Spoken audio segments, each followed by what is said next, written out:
Welcome, everybody, to It's the Law. This is our third episode, and I'm very pleased to be joined today by a good friend and a business colleague, Andy Unkefer. Hi, Andy. Hi, Troy. Thanks for having me here today. My pleasure. So we're going to deviate just a little bit from legal talk. There'll be some of it here, but we have something very exciting to share that Andy and a few of us are going to be engaging and embarking on. But before we do that, Andy, why don't you give us some background about yourself and your career? Well, Troy, I think maybe I should just start with my roots. I'm a born and raised Arizona native from Phoenix. And I know we always consider that, when we're natives to be sort of an area of pride because Phoenix has so much turnover, people coming in and out.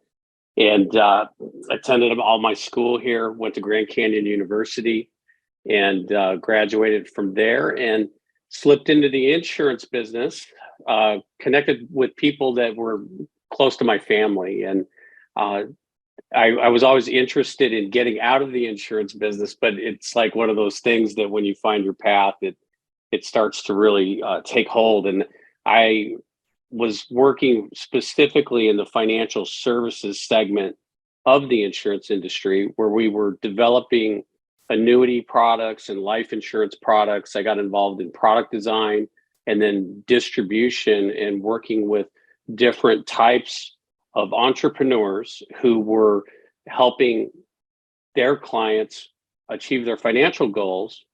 And so we would end up working with people sometimes they were CPAs that were doing financial planning. Sometimes it was an insurance agent that was focused specifically in the financial markets.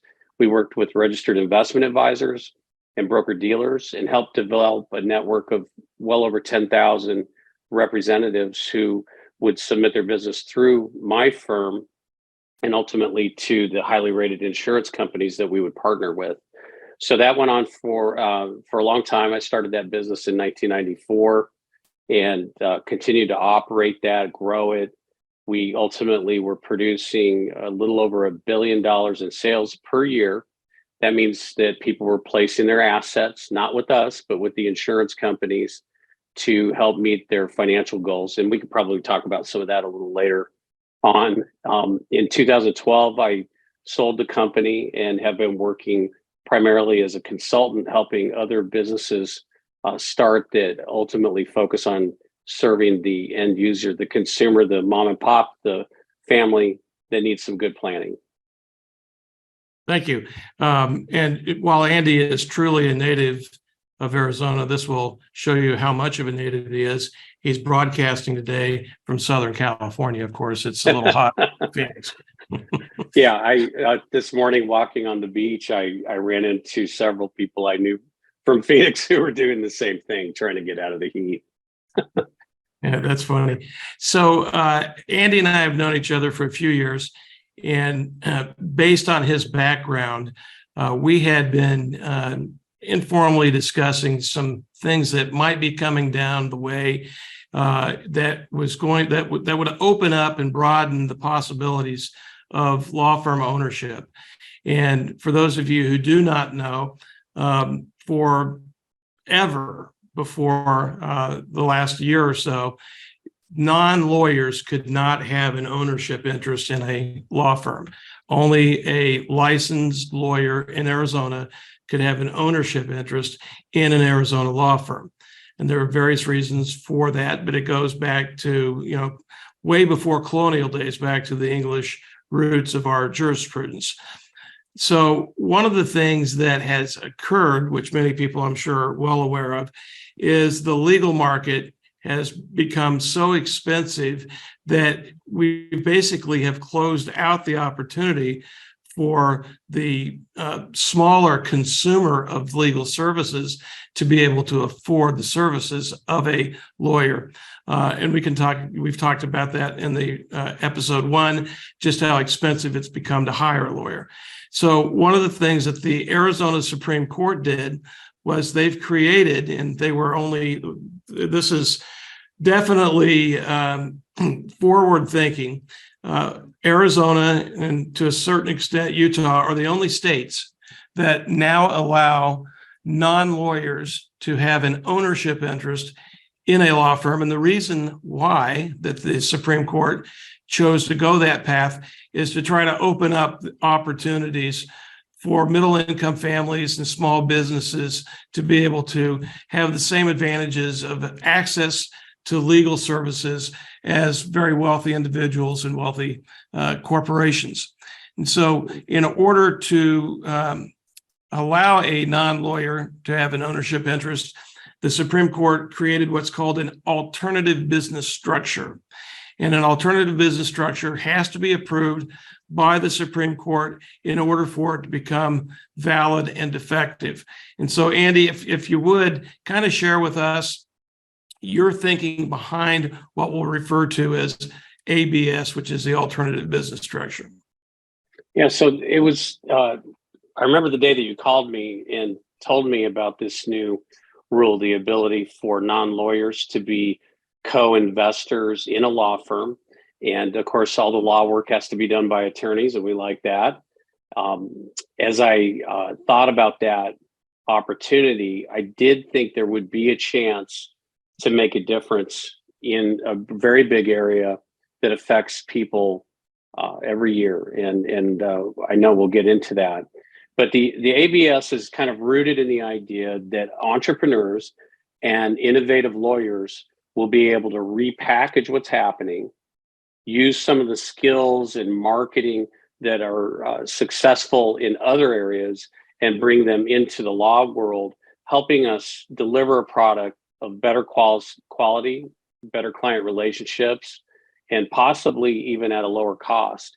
And so that really intrigued me. It was also just from an entrepreneurial standpoint, having helped people start businesses many times, I thought that this would be something that we'll look back on years from now and say, wow, look at the cutting edge opportunity that we jumped into at the right moment. And I think Arizona's taken a novel approach to the delivery of the law. Some of the things that Arizona does, I'm not sure we all think are the best, but this idea that we can innovate, that lawyers can build their practices more successfully, and with an eye on providing better quality to the consumer, I really felt like getting off the bench and going from consulting back into starting a business. Yeah, to me, that pretty much summed it all up when you were excited to do this, having worked so hard to retire and taking this on is no small challenge. It's like any other startup enterprise. It's a lot of the efforts and, trials and tribulations, not so much, but all the things that are in the background that no one ever sees, it has to be done. Yeah, for those that are kind of like business wonks, I think there is a lot behind the scenes before you ever meet with that first customer, where you're trying to construct every single step of your business practice so that it's very effective for the customer, but it's also very efficient from a business standpoint, so that you can go from creating costs for the business to creating profits. And that's by delivering quality back to the customer. And so that behind the scenes tinkering and getting the right team together, finding the right talented people that have high character, that can develop processes from scratch, with the idea the entire time with the focus on the customer experience. And I think that's the biggest thing that will be an innovation for what we're doing compared to competition out there, is we're going to be very client focused. So that raises another question. In terms of this ABS, what's its space? What is it going to be doing? Well, as you know, Troy, there's a lot of areas of the law, right? There's civil litigation, there's criminal defense, there's personal injury, there's property issues, there's corporate business law.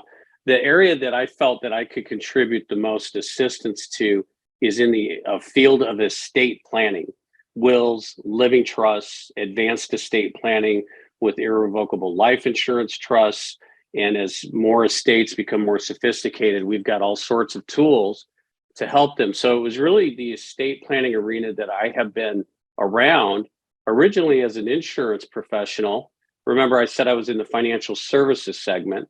So we were working with fixed annuities, what's called fixed indexed annuities, life insurance.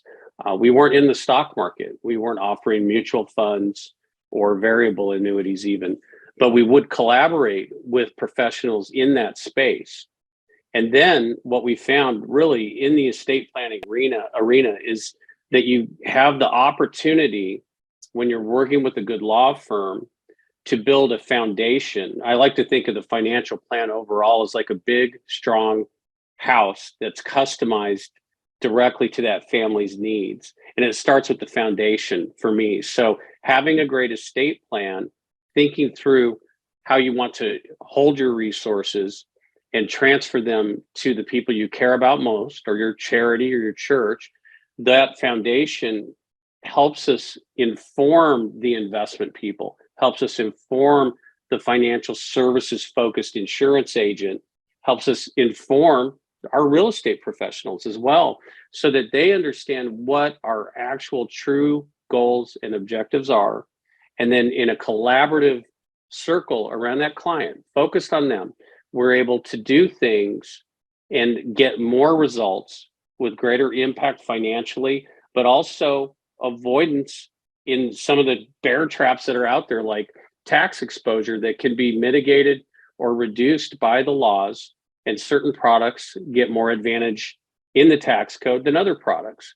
And so what we found is overall, as I've been doing this for decades, is, when you're a stockbroker, every solution has every problem has the same solution, right? It's like I have a hammer, so everything looks like a nail. So I sell everybody stocks when I'm a stockbroker. If I'm an investment advisor, similarly, I'm moving them through the products that I can easily access in my firm. And those are stocks, bonds, and mutual funds. And then I would talk with our insurance agents, and guess what they always sold as a solution to every financial problem was an insurance product. So that's short-sighted. And it's really that collaborative effort, getting the legal and estate planning done, working in the investment community, working with the insurance professionals to design an outcome that is unlike anything else. And so that's ultimately where we want to take this ABS, is do the legal work, offer the financial services in a wraparound way so that we're truly meeting the client's goals and doing things that they would have never expected. When your lawyer collaborates with your insurance pro and also with your investment advisor, you get a completely different outcome than if you visit each one separately on your own, because they don't know the whole story. Yes. So one of the things that I have come to appreciate after 34 years of practice is how important it is for that collaboration. Typically, I think this is the case. Client A comes to the law firm with the need to or desire to create a trust. The law firm creates that trust over a period of several weeks or months, then meets with the client, they review it all, sign it, and then the lawyer says, good luck, and peace be with you. Well, the danger is multifold, but one of them is that client is going to take that trust document and shelve it away and never do anything with it, thinking that everything is fine. They've done what they were told to do, which was make sure you have a trust. That's a classic example, I think, all too often, Andy, where the law firm isn't thinking about the financial planning because that's not what they do. Yeah, and we've definitely seen that. So the most common experience I've had, and understand I was selling and distributing product all over the country with about 10,000 plus advisors.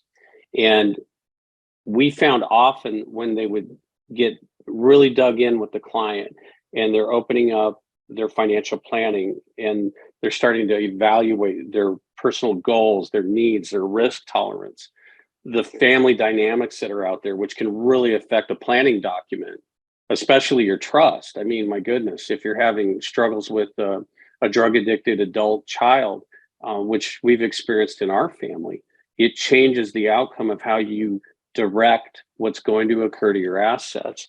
And so what we saw was many trusts that were written beautifully, and they had everything the client wanted in it, except that trust didn't control the client's assets. And so it was like a giant paperweight, really. It just sat there. It almost was going to do everything they needed. So there's a gap between what the law work does and what the financial planning experts who have estate planning knowledge can do. When those two worlds come together, you can really achieve something that's beautiful for the family and avoid a lot of heartache. The worst thing that I've seen is when someone did the work, they thought it through with their attorney, and then they got that list saying, try to get all these assets owned by your trust so that it can take control on your behalf and do the things that you described within that trust. And then folks get home, they get interrupted. They find that, wow, it's a little more tricky than what I thought. My bank's not really listening to me, or they didn't understand what I said. My mutual fund is not responding to me, and they really just want either deposits or withdrawals to be made. They don't want to get into all this retitling. So one of the things that we've embedded in this practice is that we're going to walk with the customers all the way through, assuring that everything is titled properly inside that trust so that they, as the trustee, can control their assets. And then when they leave those funds and assets on to their family, that the successor trustee has control of the assets and very clear instructions. And then, of course, if they need help on understanding how to be a trustee, we'll walk right along with them through that and help them make decisions that are beneficial to all the beneficiaries of that trust. So we plan on doing this a very long time. Yeah, the way I like to also look at it is, once a client comes through the door, we're going to do our darndest to make sure that they don't fail in the mission. And so I've been really surprised since we started this endeavor at the number of clients, of existing clients of my law firm at FR Law Group, the individuals who don't have a trust. And some of those include lawyers who don't have a trust.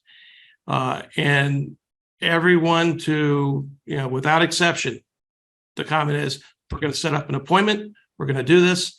And some do, some don't. Andy, why do you think some people don't follow up, not just with us, but...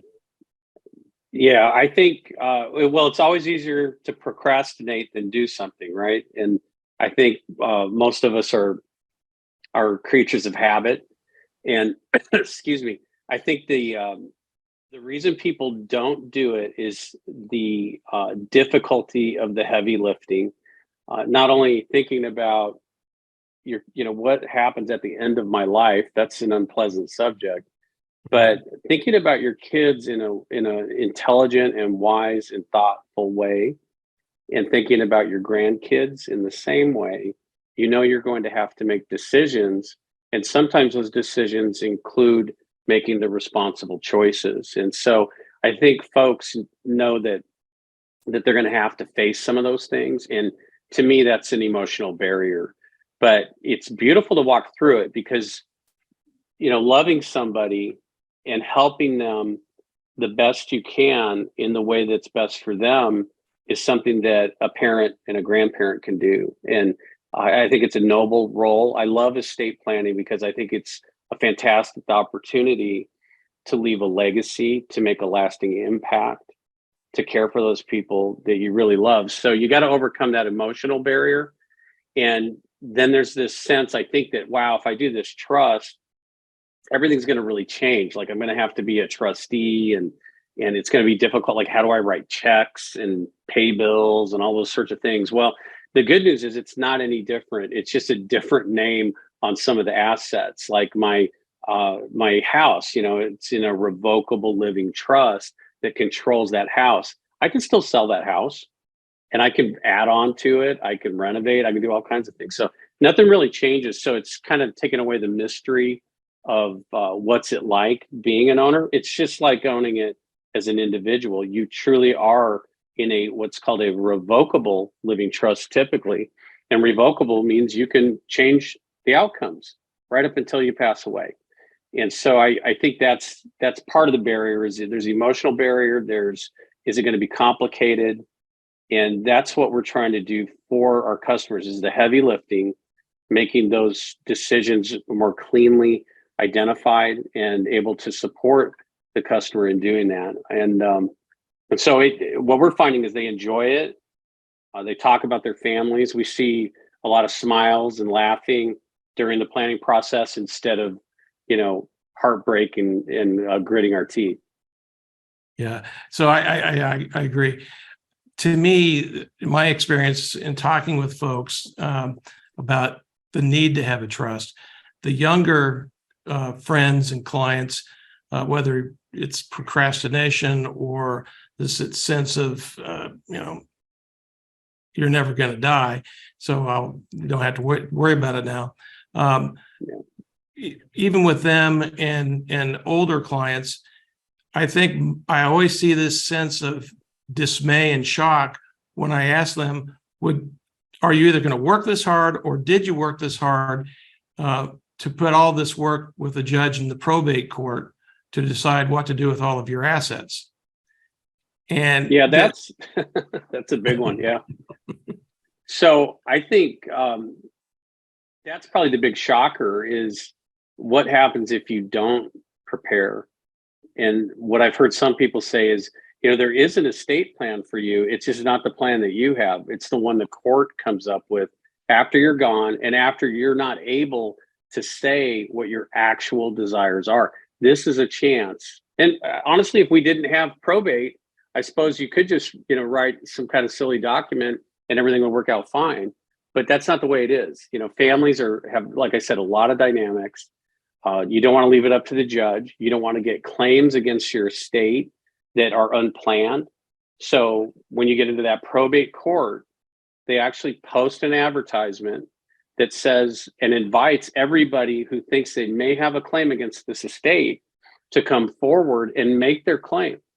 And nowadays, Troy, if you think about it, in the old days, we used to publish that in the local newspaper, the Arizona Republic.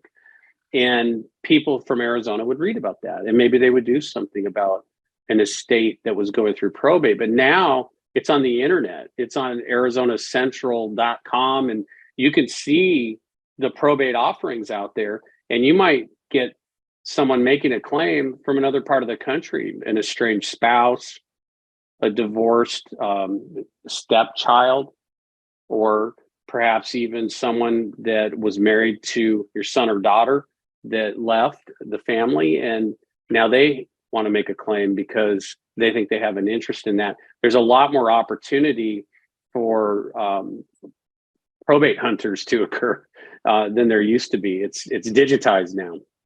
And so, yeah, I think that's even a bigger reason. Yeah. It also, probate can tend to take any really family that is all harmonious and loving and create problems. And so one of the other features that trust does, it eliminates that because your intentions are carried through by the successor trustee. Yeah, and it has the weight of the attorney behind it if you use a law firm. And in Arizona, that's one of the things I guess it's worth talking about. There are many document preparers out in Arizona that can prepare documents, and they can prepare a living trust. They can't give you legal advice, but they can prepare that living trust, and you can try to get your assets. It's kind of a do-it-yourself model. But having a representative that's a lawyer, that's bar accepted, that can speak to the court on your behalf when you're not there, I think if it comes to that, that's very weighty, and it's a lot more defendable than if you did it over the internet, or LegalZoom or something like that. Having the lawyer at that moment in time is, to me, it's like going into the hospital and having somebody cut you open who watched a lot of ER on TV or something. It's like we need a professional at times. And that's where I think we've got something great to offer these customers who come to us, because we're able to drive down the cost because of the business know-how that we've got and speed up the process and make it more accurate.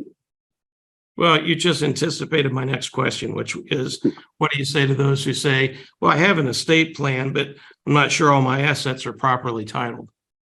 Yeah, the worst thing you can have, in my opinion, it's almost better to have nothing, because then you just say, I'm going to let the courts decide. I don't want to make any of these decisions, and I don't care how it affects my kids. I've never met anybody like that, but to produce the estate plan and then not get your assets in there funded, it's as if you didn't do it anyway. So it's almost more painful for the family that they know you tried, and yet all those assets, every single one, including if it's just a single asset, we've seen that single asset probate where something wasn't named, it was too high of a value, and it went through probate process, and then decisions get made by the court, not by you and not by your kids. So I think that's really critical to get it done. So how often, let's say somebody has a trust in place, they did it with a law firm several years ago. Is there some standard practice of how often you should have a lawyer review your trust? Yeah, I think there's really good practices if you do it in the way we're suggesting, that you do a wraparound practice where you have your investment advisor, your insurance professionals, you've got estate planning knowledge, and you've got the law firm. At that point, I would say you should meet annually. At a maximum, I would say every 18 months. And here's why. I'll give you one example. So I'm 56 years old. I've got adult children, and I've got our first grandkid on the way. November 26th, hopefully, God willing, we're going to have our first grandchild. And we're all excited about that. So with that said, our plans are going to change because of that baby. We want to include that baby and be there. If we have resources to pass to my daughter and her husband, we want those to also benefit our grandchild. And so things keep going. No matter what we want to do, life keeps moving. And another example is I recently adopted my nephews. There was hardship in our family. 3 years ago, I wasn't even thinking about that. So now I've got these two young men that I'm trying to grow up that are 14 and 11. And guess what I want to do now? I want to include them in the future, and they're part of our family, and we love them. But you just have to recognize, no matter how much we want everything to stay the same, it doesn't. And so, yeah, the annual review is very wise. You might find that you inherit assets of your own from grandparents, from aunts, uncles, you name it. And or you've had a divorce in the family. Sadly, that's very common in America. And you have to change your plans around that. You have to be very precise when you're talking about a family versus a split family, and where those resources are going to go, and who specifically are you leaving the money to, or the asset, or whatever it might be. So there's the annual review is critical. And if you have any assets where you're in the investment community, even in these insurance products, which are very, very safe, there's opportunities to make small adjustments and get a different outcome year over year. Same thing with your real estate holdings. It just needs to be looked at, and that can also become a nice kind of cadence and routine. And then it gets easier and easier because you're making incremental small changes versus sweeping changes because no one's looked at anything for 10 years. Yeah, and so currently, until our ABS is up and running and certified by the state Supreme Court, FR Law Group, we've hired an estate planning team, and they've been meeting with clients since March. And it's been exciting from my viewpoint because, like I like to say, I'm a simple trial lawyer, and it's nice to see people come in and enthusiastic about estate planning, which I would never have thought about prior to this affiliation. But once the ABS is set up, maybe you can just kind of generally identify the name and then the three separate entities that belong within this whole group. Sure, sure. So what we formed was a holding company called Reliant Group Holdings, and the first entity that we began, chiseling out in the business plan was Reliant Law Group, which would focus on introducing people to the idea of estate planning, educating them on the need for estate planning, which we haven't touched on all the needs yet. One is the financial world. The Right. other is what happens before you pass away. And in my book, that's equally, if not more important. So we've got Reliant Law Group that will do that work, prepare the documents, and work with Reliant Estate and Insurance Services and Reliant Investment Management to offer a comprehensive package that has all the investment products and other fixed insurance products that someone might need to really leverage what they've got to get the best outcome. So there's certain financial products that don't fit well for a person that's in retirement, and others that fit perfectly for that. So we help people understand all that. But yeah, those three entities collaborating together with a depth of estate planning, decades of history and experience, allows us to take those documents that are produced by the law firm and then really bring them to life. Yeah, it's exciting process that we're seeing unfold. And what you mentioned just a minute ago, which I think is extremely important, what are some of the other documents or services that come along with the creation of the trust? Yeah, so the other, one of our speakers, who's a really good educator on the trust, breaks it down into two things. Is the trust is there to identify and clearly describe what happens after you die. And it's also there to describe exactly what you want to have happen if you become incapacitated. So as we age, there might be an accident that occurs. It could be just a car accident and you become incapacitated. If we have the blessing of long life, we might form dementia or have other cognitive impairment, or we're tired of making the decisions and we want someone else to do it for us. And we've got these instructions on what to do. You've also got medical power of attorney. You've got your end of life decisions. And when I said, the importance of it, money's one thing, and resources, all that's great to pass on. But imagine being in a situation where I have to choose if I'm going to unplug my mom or not. And I don't want to be faced with that. I want her to instruct us as to what she wants to happen when she gets to those end of life decisions. And if you have the opportunity to remove that burden from the people you love most, they'll agonize over that if you leave it in their lap, and they'll have nightmares about it. They'll think about it the rest of their life, that they had to make a decision that they knew was right, but they wish they never had to make it. And I think that area is so urgent, and those extra documents that go into the trust that deal with that area, the medical area, the end of life decisions, the care that you want to receive, that's something that you get to take control of. You get the outcome that you desired, and you took the burden off of the family members who, they're going to be grieving. So I think that's one of the most beautiful things that we can do through the trust, which isn't really a probate topic, right? So if I go to a hospital, probate doesn't really care about that. It's not even in the cards yet. It's after I die that probate starts.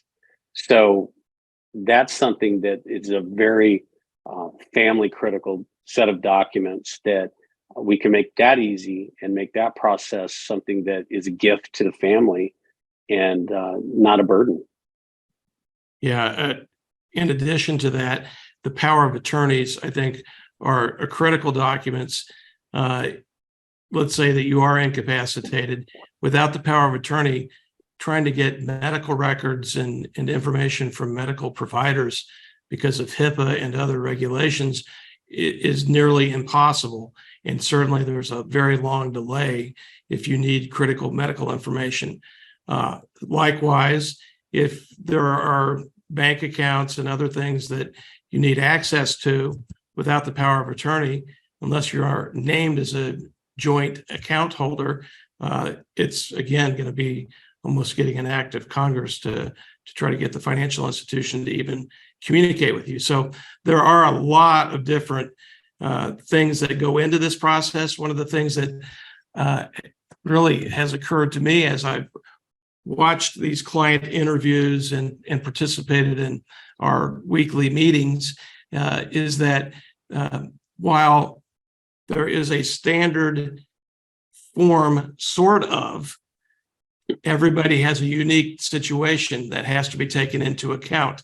And so it's really almost like doing a genealogy trace sometimes in these meetings, and you really get to know the people in their lives, because that's really all we have left at the end of the day is our legacy. In that trust document is a prime example of fulfilling your legacy.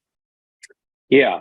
And it's, I think about one other area that we're going to offer some services is for the families where they know there is a family dynamic that can be a bit challenging, and they want to remove that after their passing, the grief that happens there. And we see a lot of struggles where money's involved and family members have different opinions of what they thought they heard mom or dad say.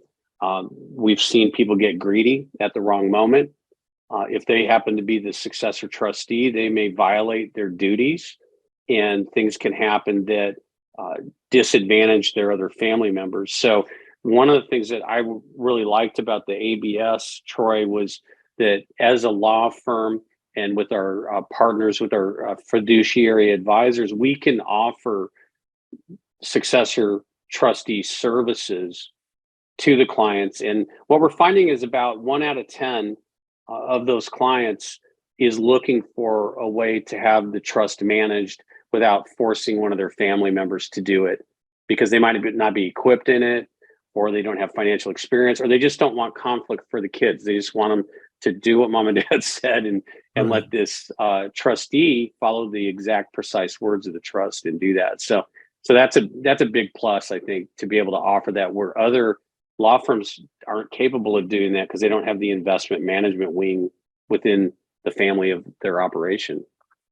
Yeah. And one of the things that the trust basically obligates you to do is, in addition to your fixed assets and other things of that sort, family heirlooms. Where do you want that to go? Because you don't want there to be arm wrestling at the end of the day. Yeah. There's some of us have high value or high sentimental value assets. I know I heard somebody talking about a big argument over a cookie jar after mom and dad died. And so we don't want any of that. But you can name specific assets that are near and dear to certain family members, and that's really theirs and you want it to be theirs. I'm thinking about my mom again. She's got this ukulele that she taught me to play. And, I always am hoping she names that to me. So, because it means a lot. She taught me how to play it, So, there's all kinds of little things that come down in there, and you can specifically name them in the trust as well. Yeah. Well, Andy, this has been very helpful, and appreciate you taking your time from your vacation to share this with us. It's a very important message. One of the things that if you come away with nothing else, the importance of having a trust, funding the trust, and with the organization and the ABS that Andy's rolling with, it gives and affords the clients the opportunity to maximize what they're doing, not just with creating the trust, but funding it and being good stewards. Yeah, that's it. And a great opportunity to do comprehensive financial planning that's tied to your actual long-term plans. And so as life changes, you got to change with it, as I talked about, but having the assets in the right place at the right time. There's a time for growth and risk. There's a time for income and security. There's a time to take advantage of tax opportunities that are there, and then knowing which assets are best to leave untouched so that they can transfer to your heirs without any tax exposure. There's ways to do all that. And it's that collaborative effort overall with the law firm, with the insurance professional, and with the investment management professional. Yeah. Well, Andy, thanks again. For those of you who don't want to wait until the end of September to create your trust, you can come to FR Law Group because we're collaborating with the folks who will eventually be part of Reliant Law Group. So feel free to reach out to us at frlawgroup.com and we will get you to the right person. Thanks, Andy. Have a great rest of your vacation. Yeah, thanks. It was great talking to you.